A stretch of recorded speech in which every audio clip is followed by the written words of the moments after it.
we had a short but very interesting conversation with Mr. Secretary General about not only global but also about a local perspective and about UNWTO's role, of course, during this pandemic. Definitely, the hardest hit sector of the economy from COVID-19 is tourism, and it seems, and our viewers will get a chance to watch an interview in seconds, that Zurab Pololikashvili is doing his best to try to alleviate the impact.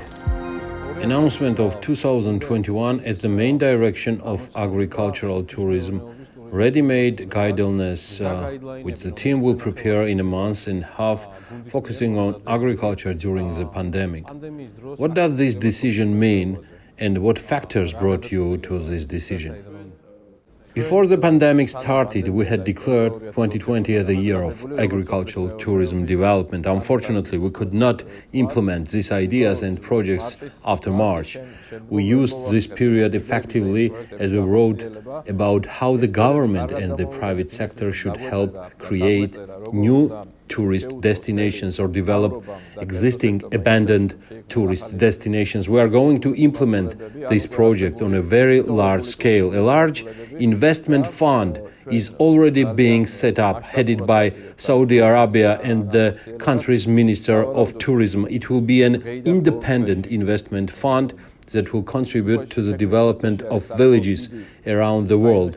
It is estimated that initial stage is about 100 million in funding. My idea was to pilot 50 villages. However, the minister wants to do 1,000.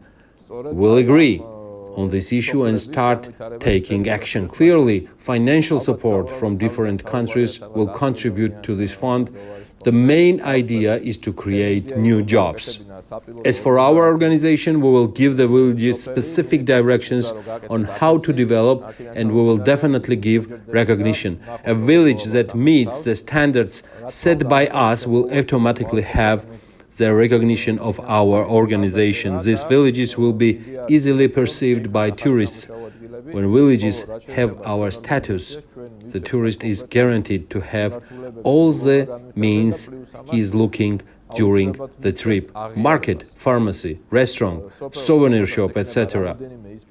It is all written in the guidelines. We have the idea of creating different types of villages for families, extreme travelers, sport enthusiasts, etc. We have a great emphasis of the villages of a gastronomic nature.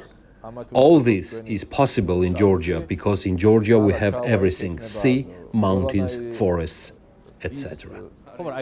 Let's say that some countries saw the instructions published on your organization's website. Can they overview the instructions and then contact you for help? We will offer the countries to share this information and this methodology with the municipal units and regions. Then everything will depend on their activities and their interest. It is also very interesting for us to create the first 10, 15 or 50 villages. It will then be easier for us to depict specific estimates and evaluations. How would you evaluate the event? The event was successful and received a great response. The ministers also acknowledge that in the post-pandemic period, this was the first representative meeting where ministers and officials from Georgia as well as from other countries met directly. We had many interesting conversations. We will do everything in our power to gradually restore tourism and open borders.